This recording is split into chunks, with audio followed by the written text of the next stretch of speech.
L'analyse de l'actualité stratégique et militaire, c'est un nouveau numéro de Défense sur i24 News.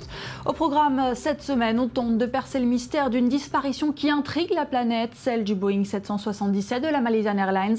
Et puis on vous présente un fusil d'assaut made in Israël très populaire aux États-Unis. Il s'agit du Tavor. Mais tout de suite, le tour du monde de l'actu défense en 1 minute. On commence cette semaine avec les tensions à la frontière nord d'Israël après une attaque à l'explosif contre une force de Tsahal qui a blessé 4 soldats israéliens, dont grièvement. Les forces israéliennes ont pilonné des positions de l'armée syrienne, incluant des quartiers généraux et des camps d'entraînement des forces de Bachar al-Assad.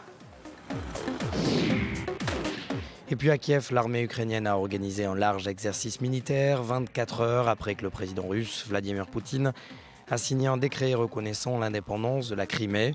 Au moins 2000 nouvelles recrues auraient rejoint la garde nationale ukrainienne. Le Premier ministre ukrainien Yatsenyuk a qualifié la décision russe de vol manifeste à l'échelle internationale.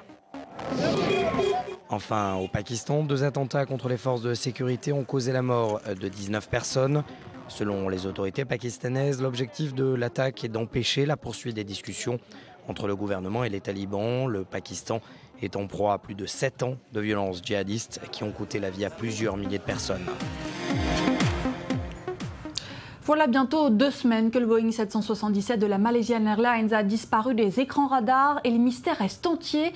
Un record de 26 pays participe à cette traque au gros porteur qui a fait disparaître avec lui 239 personnes. Et pourtant, l'enquête piétine, les zones d'ombre sont nombreuses. On tente d'y voir plus clair avec Elsa Mimoun.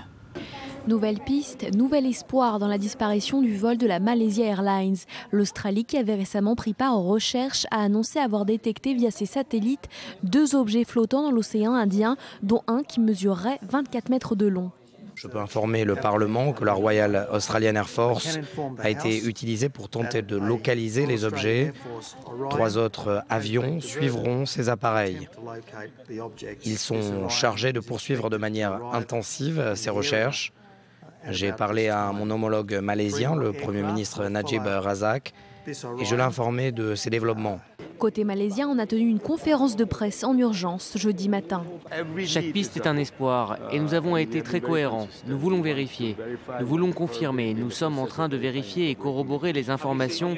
Je vais d'ailleurs rencontrer tout de suite l'équipe australienne. Après de nombreuses fausses pistes, les enquêteurs se veulent prudents, même si cette dernière est jugée très crédible. La disparition du Boeing 777 mobilise les efforts de plus de 25 pays dans de vastes régions du monde, du nord de la Thaïlande à l'Asie centrale et de l'Indonésie au sud de l'océan Indien.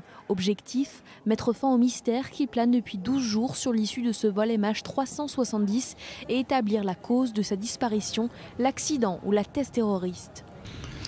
Et on continue à parler de cette mystérieuse disparition du Boeing 777 avec le directeur du Centre d'études spatiales à l'Institut Fisher, le général de brigade de réserve Assaf Agmon. Bonsoir. Bonsoir. Alors face à cette mystérieuse disparition, les théories les plus folles tournent à plein régime. Quelle est la vôtre ? Je n'ai pas de théorie, je n'ai pas d'explication. De toutes les manières, une enquête sur ce genre d'accident doit vérifier tous les événements et elle doit aller dans 3 directions principales. La première, un incident technique. Par la suite duquel la maîtrise de l'appareil a été perdue. La deuxième possibilité, c'est un attentat terroriste. L'un des passagers ou l'un des pilotes a pris possession de l'avion. Et la troisième possibilité, c'est tout simplement une possibilité de suicide, une tentative de suicide de l'un des passagers ou de l'un des pilotes. Ces 3 possibilités sont les 3 possibilités principales. Et chacune doit être enquêtée. Alors parlons de la deuxième piste que vous venez d'évoquer. On parle d'un détournement de l'engin pour le transformer en bombe volante. Est-ce que c'est possible de faire atterrir un engin de 300 tonnes sans que personne ne le remarque ?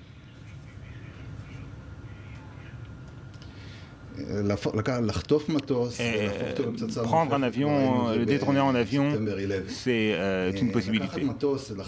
Et le détourner et le faire atterrir quelque part sans que l'on ne sache, sans qu'il ne soit repéré, c'est possible également.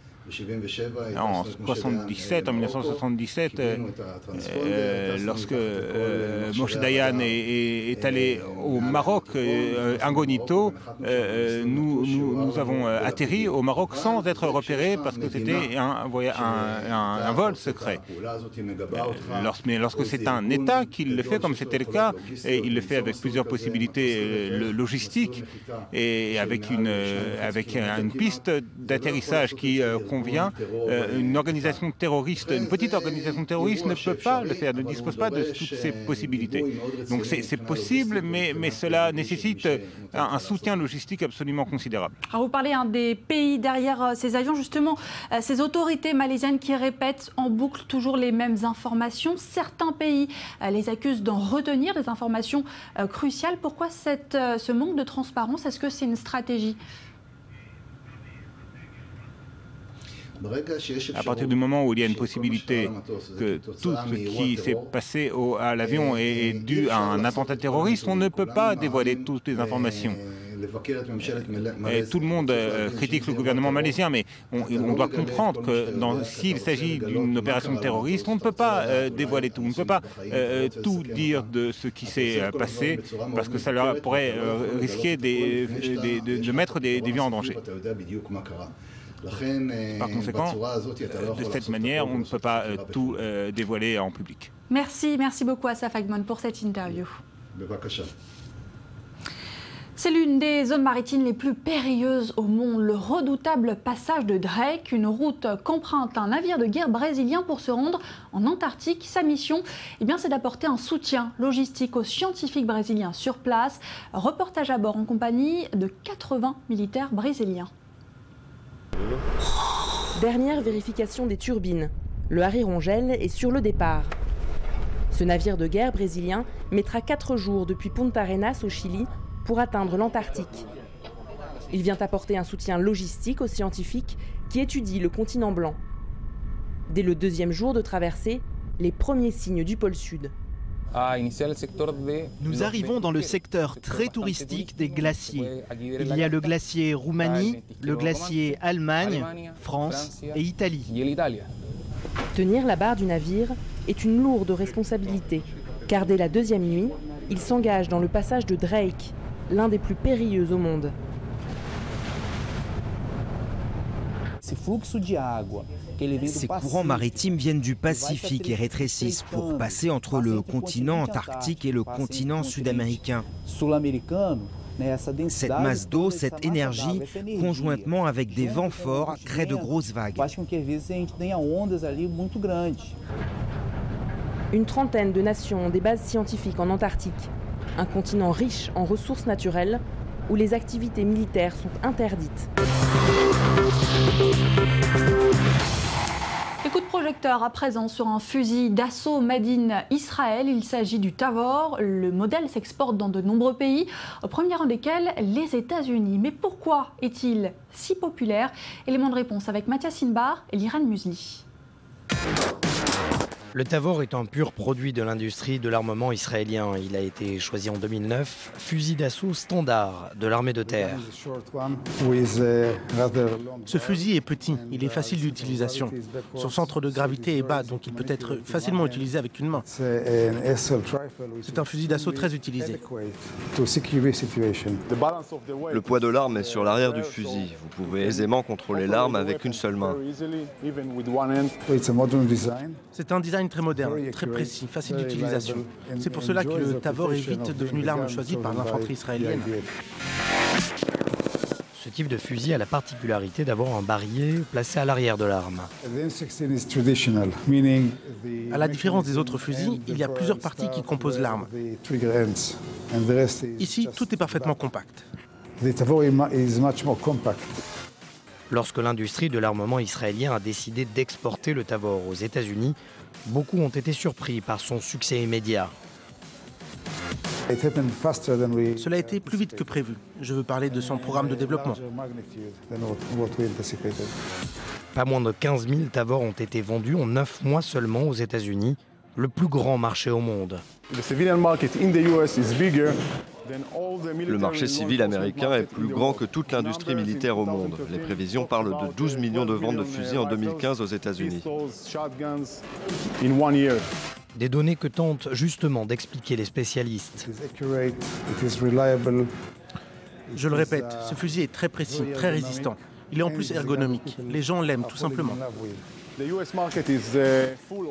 marché américain est rempli de ce type de fusil. Très présent sur tout le territoire, le produit est apprécié par l'industrie des armes aux États-Unis. Il suffit de se rendre sur la toile pour voir le succès du Tavor. Le Tavor est en passe de remplacer définitivement le traditionnel M16 présent depuis plusieurs années. Un succès vertigineux à l'étranger qui ont fait du Tavor le fusil de l'année. Les ventes ont triplé en un an. Nous pensons de nouveau doubler ces ventes en 2014. Et j'accueille sur ce plateau l'ancien commandant de l'école d'adresse au tir de Tsahal, le lieutenant-colonel de réserve Michael Hartmann. Bonsoir. Shalom lach. Alors on continue à parler de Tavor avec vous. Qu'est-ce que ce fusil d'assaut a de plus qu'un autre ?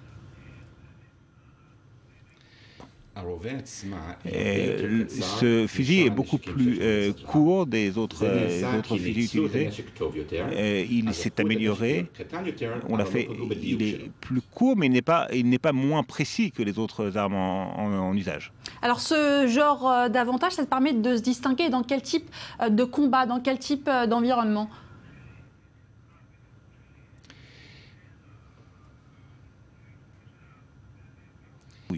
Il n'y a aucun doute que plus nous combattons dans un endroit fermé, cette arme a plus d'avantages. Lorsqu'on rentre dans un bâtiment, lorsque je suis dans un endroit court, dans un endroit petit, plus il y a un avantage à utiliser ce genre d'armes qui sont courtes. Alors voilà, du côté des avantages, quels sont les points faibles de cette arme ?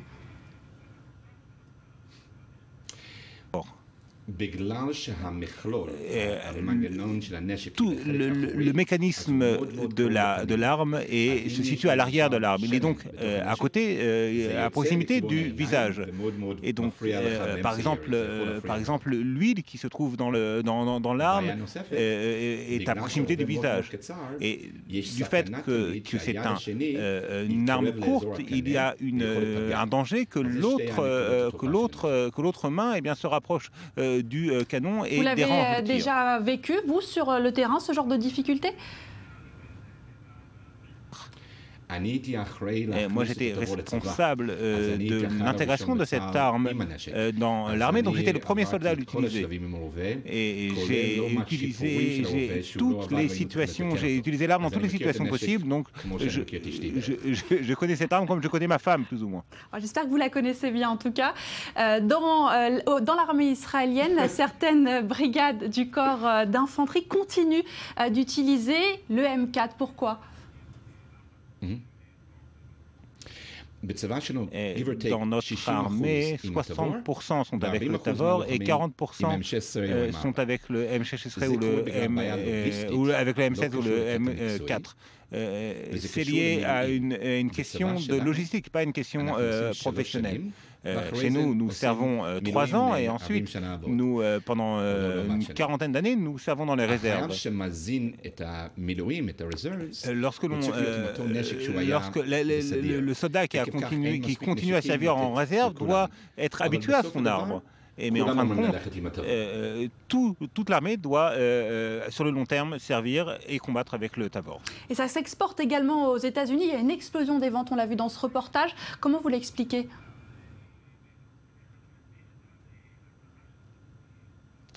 aux États-Unis et aussi dans le reste du monde, il y a un enthousiasme autour de cette arme parce que nous sommes très fiers.